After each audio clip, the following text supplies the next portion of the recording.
Pasco, North Carolina. He still lives there.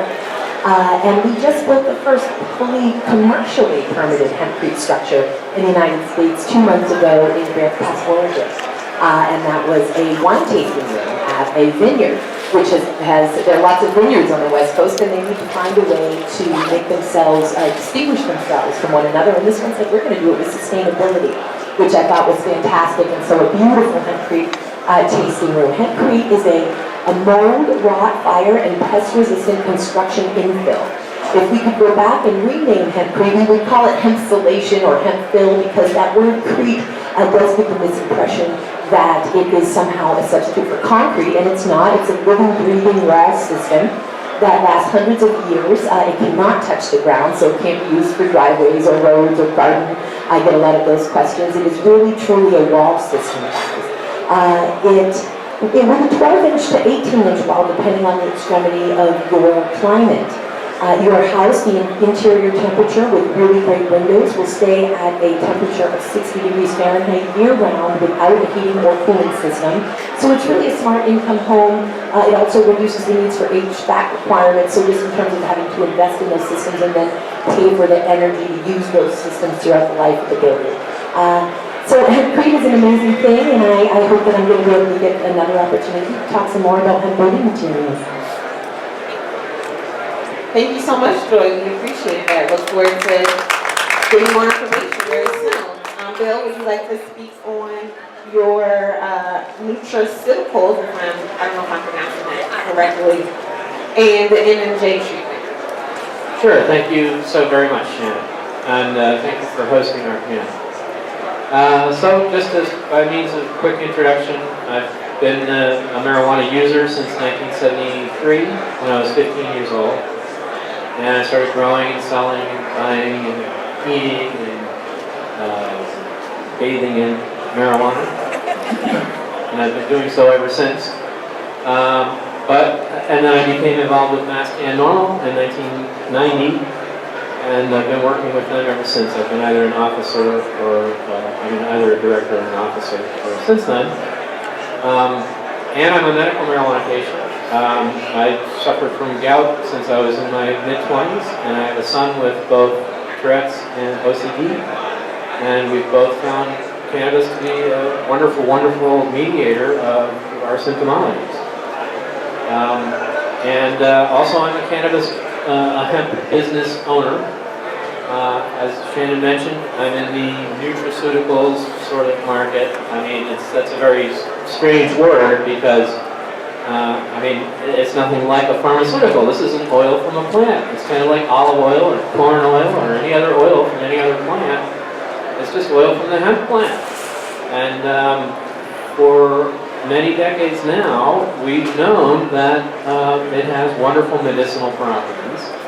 But it's science that here in the United States has been blotched by the government. It's not allowed.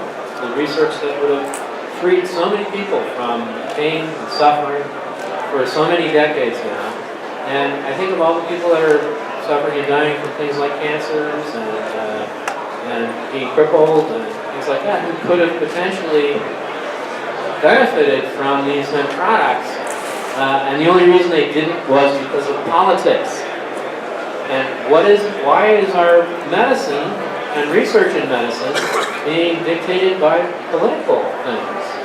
And that's just wrong, just base wrong.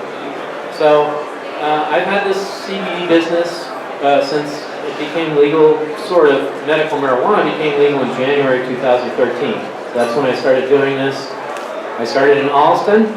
Boston police came in 8 times and undercover police officers bought hemp oil from me, sent it to the state testing lab. It tested positive for THC because it has teeny tiny traces of THC, much less than the 0.3% that's now legal here in Massachusetts. But based on those positive THC tests, they got warrants for both my home and my business, and they came in to those places with SWAT teams, with machine guns and flak jackets and masks, and they held my family at gunpoint, and they took all my family's savings, over $100,000. They stole all the inventory from my business. They took all our computers. And it was horrific. I'm probably the only person that you'll ever meet or ever hear of that got swatted, but who then was not arrested because they couldn't figure out what to charge me. And so it didn't matter whether I was charged, it didn't matter whether I was found guilty, it didn't matter whether I was sentenced. I had been charged, convicted, and sentenced already. The SWAT was my punishment, even though I wasn't breaking the law. But part of this is because Mayor Walsh had told the Boston Globe that he wanted to lead the campaign against marijuana legalization. So this is his cutting-edge force, the SWAT team. It's a very difficult business to be in, but it's also extremely fulfilling. Because I'll tell you, that just right after the SWAT, my wife is telling me, you know, you're out of this business. You're going back to selling insurance, which is something I did for a long time. But then a few hours later, a gal who was suffering from epilepsy, who had stopped having seizures because she started using these CBD oils, called me and needed more. And what am I going to tell her? Am I going to tell her no? No, I'm too worried about my own ass to help you? No, I couldn't do that. This woman might die. And so I had to immediately go back into business. And I had to restock my inventory. And it was a tough road back, but eventually I've come back, so I'm back in the business. So, thank you all for coming. And thank you. Thank you, Bill. We are glad that you're back in the business as well. And I find it quite ironic that such a wonderful plant that has, like you said, healing powers and can empower us as a people, we're being penalized so heavily for it. You're just trying to help people. So we'll dig deep a little bit more in that. Sonia, we'll let you introduce yourself. Hello everyone, I am the co-founder of the Massachusetts Recreational Consumer Council, and we basically advocate on behalf of the consumers because of politics. So sometimes the government may not always get it right, and sometimes businesses may not always get it right. So it's important for us as consumers to advocate on behalf of ourselves and to advocate for the type of industry that we want to see, whether that's cannabis cafes, or if that's delivery systems like Drizzly. We have a Drizzly for alcohol, we should have a Drizzly or a Weedly for weed. And these are all systems that need to be made legal and that can be made legal, but it's going to take a lot of advocacy on our behalf. We cannot just leave it up to the legislators, to the Cannabis Control Commission. So there are 5 people on this Cannabis Control Commission.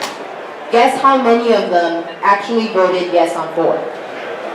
How many? Anybody want to take a guess?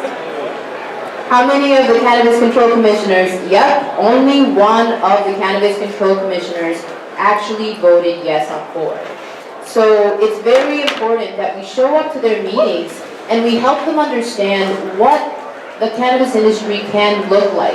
Because most of them are not consumers. Most of them have been in government for a very long time, and that's Kay Doyle, Britta McBride, Jennifer Flanagan. All of these people have worked in government for a very long time. So they don't understand what it means to be a cannabis consumer. And so right now our main focus is the regulations. So regulations have recently been filed. Woohoo! Yes, we're gonna have legal sales July 1st. That's when it's expected. Who knows if we'll be able to meet that deadline. But for now, applications are expected to be turned in by April 15th, and they're prioritizing cultivation, which is great. We advocated for that. They're able to actually see that the plant cycle takes some time, and before you actually have it in the store, you have to grow it. So that's awesome. But it's very important that we continue to show up. They have weekly meetings every Tuesday, and we actually live stream all of them on Facebook so that you can stay updated with your industry. We need to keep these people accountable. Our taxes pay their income. So it's very important for us to realize that and to just kind of empower ourselves and really create systems within our community, whether that's your town, because even though we legalized December 15, 2016, bans and moratoriums are still happening from town to town. And so it's important that you show up to your town hall meeting and you know, this is your community. You advocate on behalf of the laws and the industry that you want. And it's totally possible. I know somebody, his name's Ryan Pease, he created a town marijuana board in, I believe it was Southwick? Yes. So any one of us can take the initiative and make this happen. I know it's strange to be in a room full of people with suits, but we have to do it. Because if we don't do it, I can guarantee you that the industry will not look like what you imagined it to be. Because legalization only happens once. And if we don't impact it, it's gone. Thank you so much, Sonia. She's absolutely right. I actually went to my first city council meeting a couple weeks ago in Marlboro, and it was very eye-opening that, you know, you see people are making decisions on your behalf. And if we want, like you said, if we want this industry to represent the true grassroots of the people who've been doing the work for years, for decades, who are consuming, they know the benefits of the plant, we have to educate them and give them a eye-opener to, hey, I'm a consumer, we're sitting right next to the same room, it's okay, let me show you the ways that you might not know. So I definitely encourage you guys to get involved. And like you said, just because the way that the law is set up, we do have to start from the local, depending on your town, look up and see if they have a moratorium, look up how you can contact them and give them your story, just speak on your own behalf. You are the industry. So thank you so much. Paul, we're gonna head over to you if you wanna speak on the healthy food, soil in your business. Hi, my name is Paul Brennan. I am co-founder of Homegrown Academy. We're a cannabis training school in the South Coast area of Massachusetts. I've been involved in the local cannabis sort of movement, activism scene since the push from medical back in 2012, and sort of worked my way into the industry on the education side of things. So that's where I saw a real need for, there's a demand. You know, we were talking about legalization, we're talking about using this as a medicine, and a lot of people just really didn't understand a lot about what they were potentially voting on, what they were going to be using as a medicine. So I got involved in the education side of things in order to help people understand more about cannabis.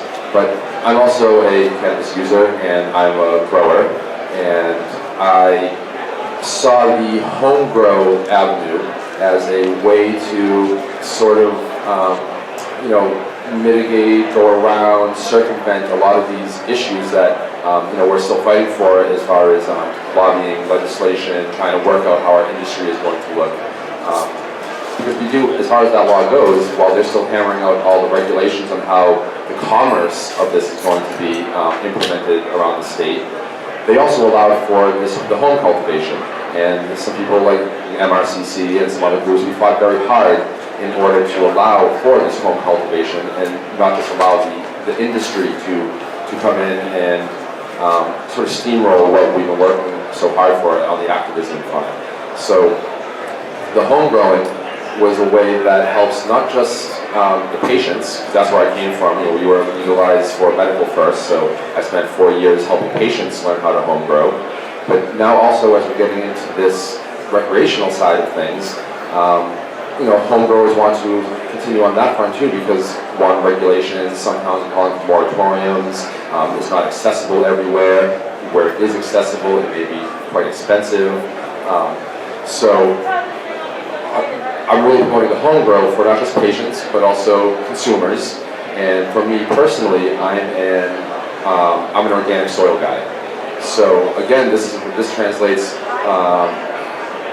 over to both medical and recreational. And when we're talking about grassroots empowerment, becoming self-sustainable.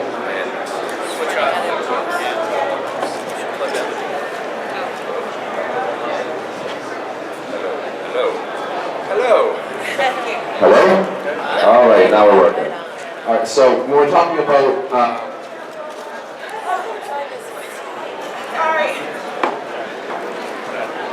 do you hear me now? Okay. So, grassroots empowerment, becoming self-sustainable. be able to take care of ourselves. That in itself is kind of a protest movement in this country. So I'd like to give it, I'd like to be able to have, empowerment, empower you to take care of yourself, not just on the medical front, not just with medicine, but as a consumer as well.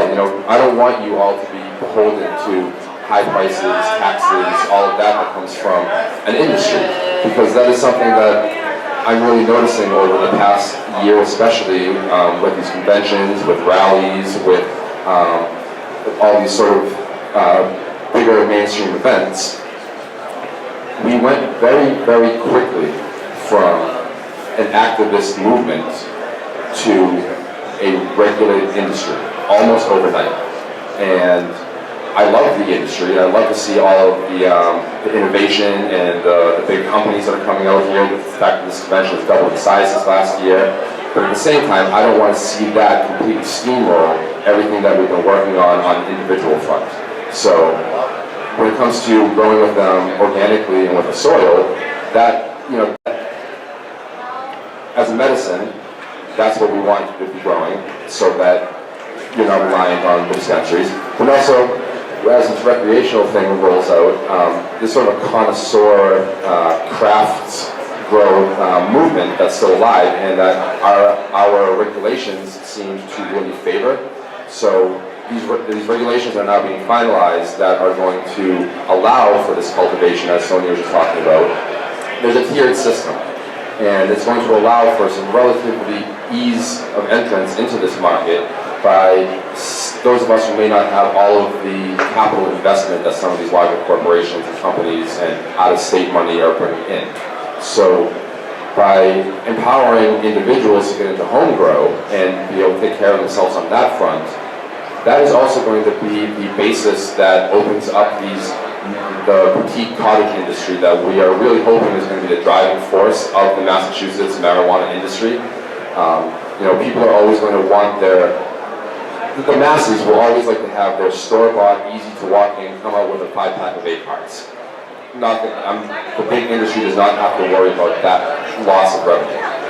But we are also going to see people who are never going to want that, and are always going to want something grown with love, grown craft style, grown organically, small batch, and those businesses are going to start, and are starting currently, in people's basements, in people's kitchens. They're honing their craft, they're understanding what they're doing, and they're starting to develop their brand, so that within the next year, as this market really starts to open up, hopefully we see a lot more small mom and pop shops, so to speak, booths at events like this. So it all starts with getting to know the plants and knowing your product in your own home. So hopefully we can empower you to do that. Thank you so much, Paul. I think that's a very good point, because when I was in Fitchburg and I was at another zoning committee meeting, everyone's concerned about, where are these places going to be? The plant is already probably right next door to your house. You could have a neighbor. I sit on my porch, wave at my neighbors, and I smoke my cannabis, and it's an awesome feeling. So we are definitely we're creating history right in our basements, and I think that is a very, very good point. So thank you so much, and forward to hearing more about your education front. So we're going to give it over to John Dorbeck, if you want to speak on your behalf with this one. Alrighty, thank you very much. My name is John Dvorak, and I've been a long-time activist, cannabis activist, working with Bill Downing and Mass Cann. I also created the cannabis curriculum. I'm trying to increase research into all aspects of cannabis, for the medical side, but also for industrial hemp, because you can make so many different products out of the cannabis plant. We're creating an industry. We're going to create a $1 trillion industry here. You guys have heard of the .com era, right? This is the .bong era. It's going to blow that away. And it doesn't matter what you want to do. You can grow. You can sell lights. You can sell real estate, security systems, software. Take your pick, whatever you want. You can find a niche in the cannabis industry. You can make your way. And there's so many areas. Look at this event. Thank you so much for coming out here today. But if you look around, there's not a lot of hemp here. And that's a whole nother sector. I call hemp the green buffalo. Native Americans use the entire buffalo to survive. They use the skin, for clothing and shelter. They ate the meat. They used the bones for tools and weapons. They use the entire buffalo, hair, snoot, balls, and all. And you can use the entire cannabis plant to make so many essential products. Food, fuel, building materials, biodegradable plastic, tree-free paper. It's just amazing. Medicine. So that's why I call hemp the green buffalo. I've created a cannabis curriculum to encourage research into all aspects of the cannabis plant. I don't do this full time, unfortunately, but I'm a whole plant activist. I'm a part-time whole plant activist. I believe in all uses of the cannabis plant. And so I go to schools like Joe Gilmore's here in UMass, give my cannabis curriculum talk, bring out my traveling hemp museum, show people all the different products that you can make with hemp. You can make so many environmentally friendly products, building materials. It's a healthy food too. Hemp seed oil is the new superfood. High in fat, high in protein, high in essential fatty acids, but it's cholesterol free, gluten free, and it's just amazing. So, and there's no known allergies or very few allergies. Why is that? I don't know, but I need your help to find out. That's part of the cannabis curriculum. We need more research into that. Engineering, developing new machinery to harvest and process hemp. Product lines to invent. So there's just, the sky is the limit. This is your chance to get in on the ground floor of a huge industry. So thanks again for being here. I look forward to working with you in the future, and it's an honor to sit on this panel with these distinguished people. So thank you. Thank you so much, John. You kind of segued into what I want to speak in, because I think that as you look around, cannabis is a big conversation, and because we're consumers, we're excited for that aspect. But does anybody want to chime in and give us a little bit more background of the difference between cannabis and hemp? And yes, Joy, I'm glad that you're going to answer, because I want to know, how did you guys come about starting that project and say, hey, let's just build a house? Well, I'll address it on a larger level than a house. Again, building materials are about 5% of what I do. It's mostly advocacy, but this is a panel about the healthy aspects of cannabis as opposed to focusing on the advocacy of it. So I'd like to elaborate actually on some of the things that John said. So when we talk about industrial hemp and the differences between the two, and it is one plant, it's very important to know that the genus cannabis comes from the plant family Cannabaceae. Does anybody know another plant genus that comes under the plant family Cannabaceae? Cumulus, hops, thank you, brother. So both, and there's another too, a certain type of berry, but indeed Cumulus and cannabis both come under that. I don't bother too much with the divergent subspecies that we hear so much about, Cannabis indica, sativa, Americana, ruderalis, afghanica. They're not necessarily pertinent. What the reality is the beginning there was cannabis. And over tens of thousands of years of human intervention, we developed two types, an oilseed and fiber type and a medical adult use sacramental type, let's say. Main differences are that hemp traditionally is a low resin, non-intoxicating crop. It's the different types of which we call varieties or cultivars, generally planted from seed as agriculture, and generally in modern day mechanically cultivated and harvested. Lots of astracees there, as in the last 5 years we've got hemp CBD, and those plants are generally planted from clones and gingerly hand planted into the field and then individually cared for. And then when we have our medical adult use sacramental type, we call those generally strains or chemovars. It's a high resin crop, intoxicating, asterisks there, of course, THCA before it's decarboxylated will not be intoxicating, and certainly if it's a topical use without an uptake agent meant to break the blood-brain barrier, you're not going to have an intoxicating effect. But again, strains and chemovars versus varieties and cultivars generally planted from clones and generally hand cultivated and mechanized, although as this emerging legal industry increases here, we see more machinery and technology being developed. But when we talk about those many industries that John mentioned, paper, textiles, human and animal food, body care, body composites, nanotechnology, industrial sealings and coatings, We see all of the reasons why hemp is a superior biomass to be using for all of those areas. And even in the 90s, we shouted from the rooftops, and Paula, I'd be so excited to talk more about this with you, that hemp, you could grow it anywhere. It doesn't take water, it doesn't take any inputs. The reality is it's a high management, high input, but high return crop, and it's a very hungry crop, and the research in Canada is showing us that even at 200 pounds per acre of nitrogen, and I'm not talking green manure, and I'm not talking animal manure, I'm talking nasty ammoniated nitrogen that comes in bags of powder, they still have not hit maximum yield. So we have, in terms of healing the soil and not making hemp be the same old, and go the same way as salination and ruining the soil, we have a lot of work here to do as we introduce it as big ag. And while we want to see absolutely small farms survive, we need to be replacing entire crops. And having said that, hemp is a great blender. So we also used to shout from the world, everything's going to be 100% hemp road, but that's not appropriate either. Monocropping is not appropriate. It's a tremendous blender.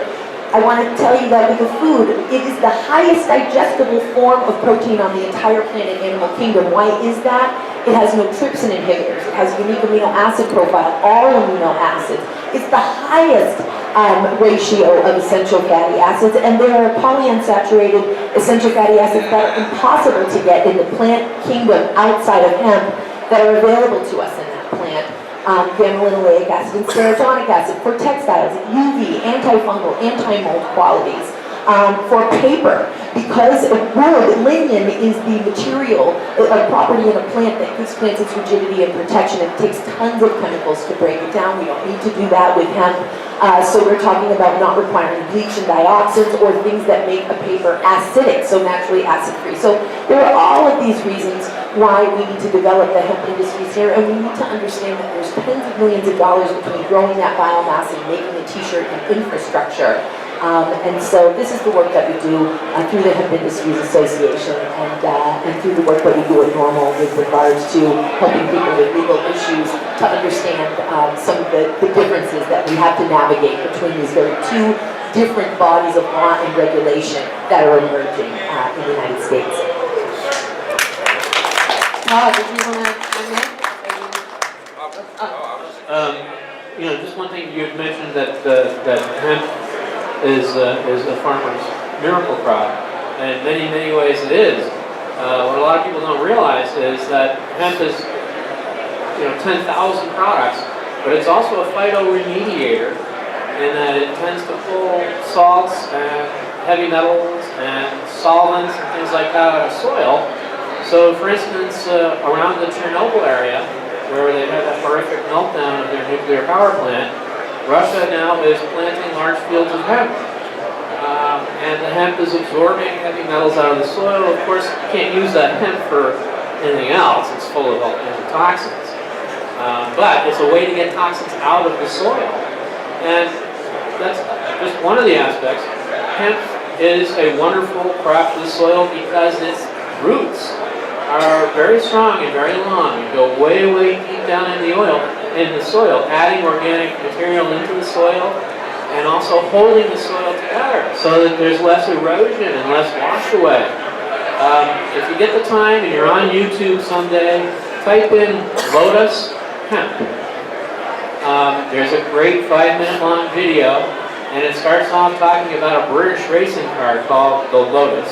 Some of you may have heard of the Lotus racing car. They have a version of their car called the Lotus Echo, and the body panels for the car are all made out of hemp. And that's just how the video starts. But one of the most fascinating parts of the video is when they interview a British hemp farmer. And what he says is when he starts the crop, he uses about half the fertilizer he would use for any other crop. And that's it. No fungicides, no pesticides, no other fertilizers, nothing. It just grows. And he's walking through this field of hemp, and this stuff is like 12, 13 feet tall. And when you're growing hemp for fiber, you're growing rows 4 inches apart. So it's just thick. You think a cornfield is thick and hard to run through? Try to run through a hemp field someday. It just ain't going to happen. There you go. And so here he is, a British farmer, and he's telling us the truth right there. He uses virtually 0 chemicals to grow this crop. And it builds his soil, and he says right at the end of it, I get more per acre from growing this hemp than I do from squash, rapeseed, rye, you name it. He makes more money off hemp. And this is in England. And England is not that great a place for growing hemp. You know where the very best place in the whole wide world for growing hemp is? Here in the United States. It's Kentucky. They got more hemp fiber per acre in Kentucky than they ever got anywhere else in the entire world, including Russia and China, the big ones. So when we're involved here in the United States, when Wisconsin and Kentucky come back online with hemp, we're going to see big time production. And the cost of hemp, you know, this is a hemp shirt right here. And hemp, this is a 15-year-old hemp shirt. And I love to wear it. But look at it, it's still in one piece. That would not happen. Kentucky and Wisconsin are online guys. They are growing hemp. That's the, both of my parents are from Kentucky, and my grandmother still lives there, so it looks like I may have the. So the funny point is, this shirt used to cost $30. But now that Wisconsin and Kentucky are coming on, hemp fiber is going to drop in price. It's going to be more competitive than cotton. And we're going to see hemp taking over the entire clothing market. Thank you. I think we have a question from the audience. Paul, if you want to go ahead and. You have a question, ma'am? No, I don't know. I actually don't have a question, I have a comment, and that is, I currently live in Kentucky, and recently, I think it was Ag Tech, just went ahead and down in what's called Bergen County, which is just outside Lexington, has bought a tremendous amount of land. The governor was down there. They are growing, they're going to grow the hemp, they're going to be processing, they're doing the CBD oil, they're doing the whole thing. And the governor, who is a major league Bible thumper, was endorsing and wanted to make Kentucky the hemp capital of the world. So you're dead on. But they've been growing since 2014. You're already the leaders in the country with Colorado. Yeah, well, let me tell you another thing. I went to Kentucky to get in the horse business, and I ended up buying this farm. It's 195 acres, and the man next door, the neighbor, came over one day and he gave me this whole black and white. And he said, this is what this farm used to be. And you saw the picture, it was 195 acres of land. Thank you so much. Looks like if you take a road trip to Kentucky, we have a neighbor we can stop by and check on.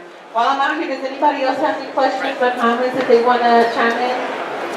All right, Paul, you want to? So I just wanted to kind of touch on what we were talking about down here with the hemp and how great it is with its ability for phytoremediation and the minimal amounts of fertilizers and that stuff that it seems to be as opposed to other crops and that. That isn't true, by the way. I mean, that's a very difficult conversation to have. So it is not That it's a low input crop. It's actually a high input crop. It's interesting, this guy must have built his soil over years in Britain. That is the exception and not the rule. So I want to make it very clear that in Canada they are poisoning, and they're wonderful, they're amazing, but they're growing thousands of acres at a time, and they're doing it with 200 pounds of nitrogen per acre. That's high inputs, not low inputs. We used to shut from the rooftops, it was low input. We were wrong. You have to have very healthy soil, and you have to be really engaged in regenerative agricultural practices in order to keep building that soil. It's a hungry crop, not low input crop, so it has to be very healthy. And that's what the point that I wanted to expand on, because that's a crossover from industrial hemp to our recreational cannabis market as well. You know, large amounts of American-produced medical marijuana, recreational marijuana, is produced using large amounts of synthetic chemicals.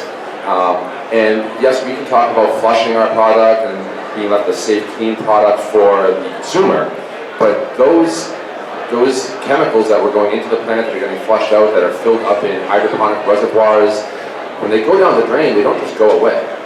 And just like we're seeing all sorts of, you know, a dead zone in the Gulf of Mexico from phosphates washing down the Mississippi River from the Midwest, as cannabis increases in production, you know, we're already seeing real detrimental environmental impact in Northern California from years and years and years and years of medical/recreational cannabis. So my, you know, my sort of sentiment on on organics being the way to go for patients and consumers, it's not only for the patient and the consumer. I'm kind of an environmentally conscious individual as well, and I think that we have to be socially conscious, environmentally conscious. We have to be thinking of all of these things as this industry rolls out, because like Sonia said, legalization only happens once, and we're going to need some regulations in place, just like there's EPA regulations that govern every other crop with how many hundreds of pounds, whatever is going to be dumped onto the ground. Right now, we don't necessarily have all those regulations, and just for me personally, on a personal front, I'm kind of I'm very libertarian and don't think we need to have over-regulations. But at the same time, I'm pragmatic and a realist, and I know how the world would operate if we didn't. But I'd like to, from the get-go, try to instill a sense of consciousness in the consumer, in the producer, from the beginning, that without even having to have these regulations, I want to see organic practices adopted sort of across the board. And hopefully here in Massachusetts, with our craft cultivating cooperatives and our tier entrances and all the things that seem like the boutique market will be a driving force, hopefully by default, the big guys will have to kind of follow our lead. So.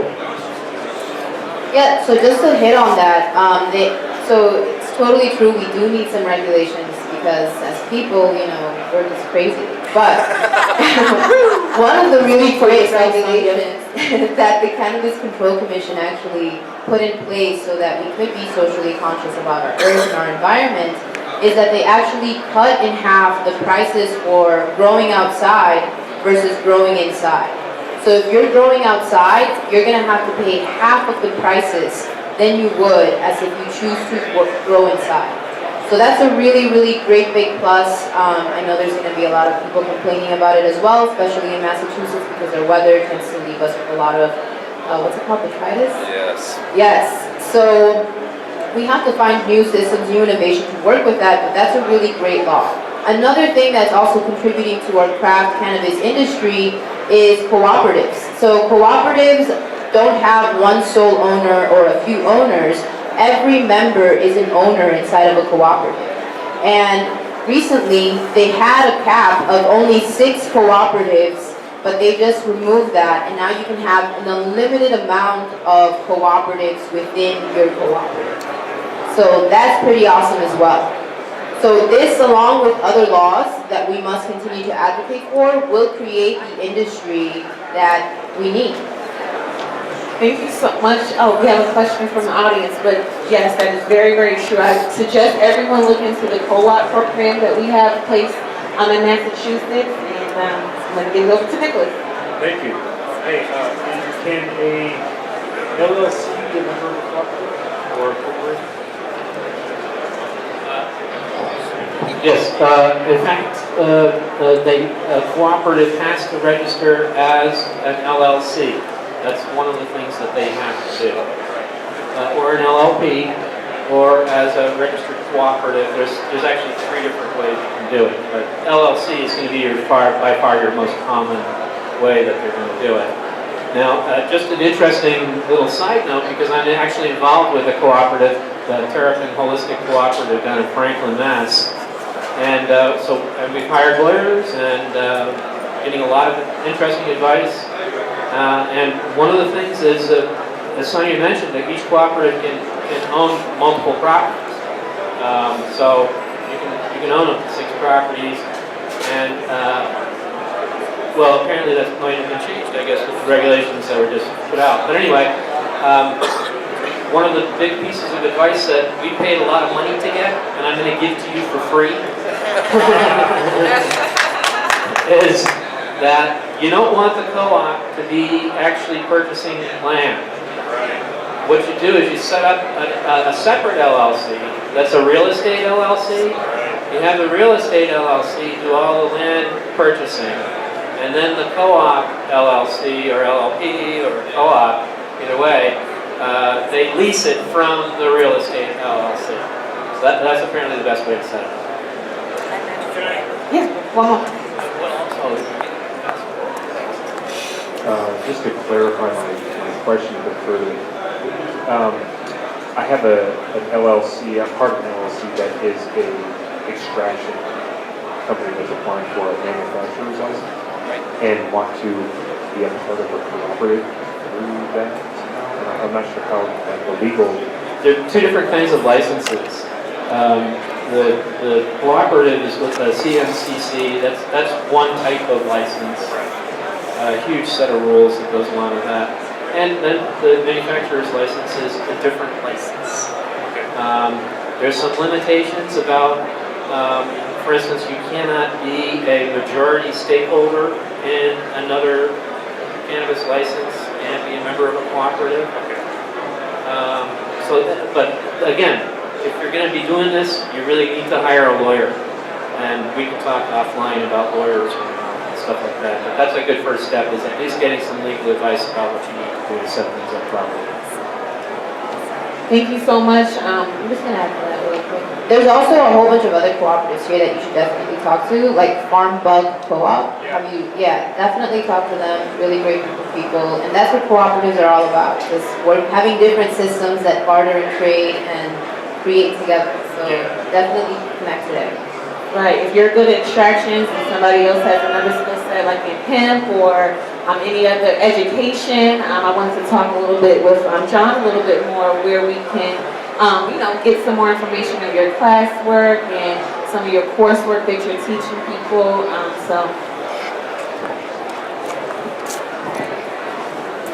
If you want to learn more about the cannabis curriculum, Google cannabis curriculum. It's very easy. Or go to hempology.org, which is I've also created a hemp history website, hempology.org, that has some links to my cannabis curriculum. But hemp, there's a lot. I just want to mention a little bit about history. There's thousands of uses of the cannabis plant, but it's also been used for thousands and thousands of years, both for therapeutic uses and industrial uses, rope, paper, and during the shipping industry, during the age of sail, during 1700s, all of the sailing ships used thousands and thousands of pounds of cannabis hemp rope. It's amazing. And a lot of that rope was made right here in Boston, in Charlestown, and all up and down the eastern seaboard. So there's all sorts of great hemp history in the Boston area. You can learn about that in hempology.org. And you can go again to YouTube or Facebook. I've got a cannabis curriculum page on Facebook. A lot of my videos, pictures of my traveling hemp museum. And go visit that. Shoot me an email or a message if you want me to come give a talk to your group. I'm very cheap and free even. I just like to talk and like to share education, get people inspired and motivated to learn more about cannabis. Well, Faneuil Hall was actually designed by the same guy that built the rope walk on the Charlestown Navy Yard. You can go to the Charlestown Navy Yard, USS Constitution is there. That's the oldest commissioned warship in the United States Navy, old Ironsides. It used to be rigged with 30,000 pounds of cannabis rope. And there's a quarter-mile long rope walk, which is this beautiful granite building where they made this rope. And the guy that designed that rope walk also designed Faneuil Hall. So that didn't used to be a rope walk, but it's related to it from the architecture standpoint. But there's so much great hemp history out there, so look into it. What's your Facebook? Hempology.org. Your Facebook? Oh, just cannabis curriculum. There's actually just a little side note, you probably know about it. In Plymouth, Mass, Cordage Park, which is mostly commerce now, it used to be a hemp rope factory, and a lot of the old processing equipment and all that is still just in the middle of it. You can go into UMass has a campus there, and you can go into some of the shops, and all of the old hemp equipment is still like encased in glass in the middle of in the place. So. Also, a big part of the interest, I think very interesting, are all the towns around Massachusetts and New York that are named after hemp. So, yeah, hemp and hemp are the same. So Northampton, Hempstead, all these towns, they're all named after hemp because there was so much farming there. And one of the interesting things about early colonial, before we had the Revolutionary War, when we were run by the British, of course the British had a huge thirst for hemp because they're a naval power. And as John was saying, all their sailcloth, all their uniforms, all their rope, all their maps, all their charts, all their diaries, all their Bibles, it was all hemp. And so England needed a lot of hemp, and they depended on the American colony to provide it. So here in Massachusetts, if you were a farmer and you weren't growing hemp, you would be fined for not growing hemp. And if you did grow hemp, you were paid more than the market value. They paid a bounty, a bonus for growing hemp, more than it was actually worth, because it was so valuable to us as a colony. During periods of shortage that happened.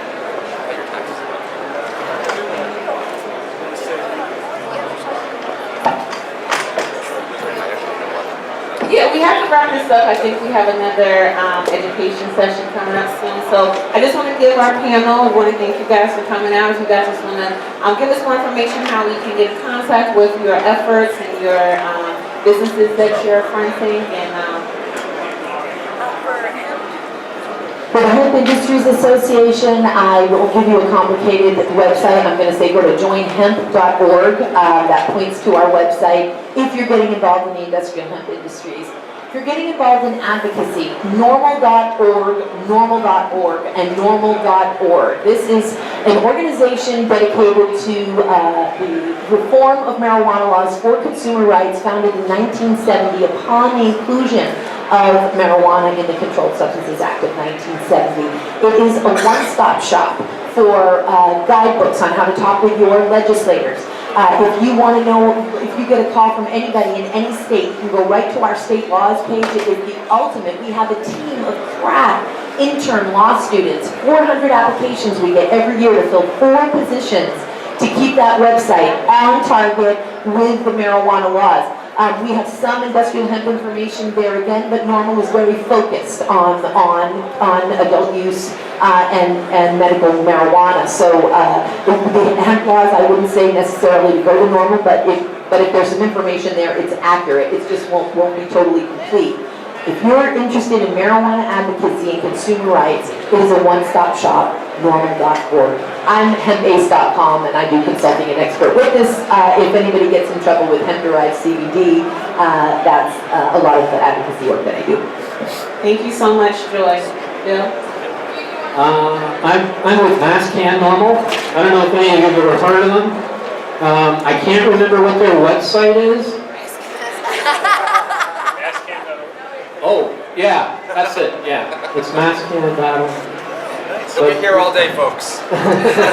We're the state affiliate of Normal, and we've been working really hard for 29 years on trying to get legalization of marijuana in Massachusetts. Of course, it's a pipe dream, but we're all stoners. And if you want to know more information about the local Massachusetts industry and every hearing, so the Cannabis Control Commission actually meets every Tuesday. They're meeting this Tuesday. We live stream all of the Cannabis Control Commission hearings so that you as a consumer can stay updated and understand what's happening. You can find us on Facebook at Massachusetts Recreational Consumer Council. We're also on Instagram at MA Consumers. And we have 2 events coming up, or actually 3 events coming up. One is March 30th at Red Barn in Amherst. The other one is April 15th. It's going to be here in, I believe, Somerville. And the 420 event is happening in Jamaica Plain. So come through, be an advocate for yourself and for your industry. Without you, there is no industry. Amen, Sonia. Thank you, Paul. If you guys want to learn more about how to use your cannabis as a responsible adult, if you want to learn more about harm reduction, if you want to learn how to grow weed better than anything in the Massachusetts dispensary right now, come check me out over at the Homegrown Academy booth. And if you want to smoke a joint, find me on the sidewalk out front. I love that. Again, if you want to find the cannabis curriculum, Google cannabis curriculum, Facebook, cannabis curriculum, hemp history, hempology.org. So thanks again for you guys coming out here, and I look forward to working with you all in the future. Thank you so much. What a great panel. Everybody hang around. Like I said, I think I'm going to roll up too. I'm going to head outside and, get my mind right and settle down for the day. So we'll be back. We have another session with how to make medicine. So it's going to be an interactive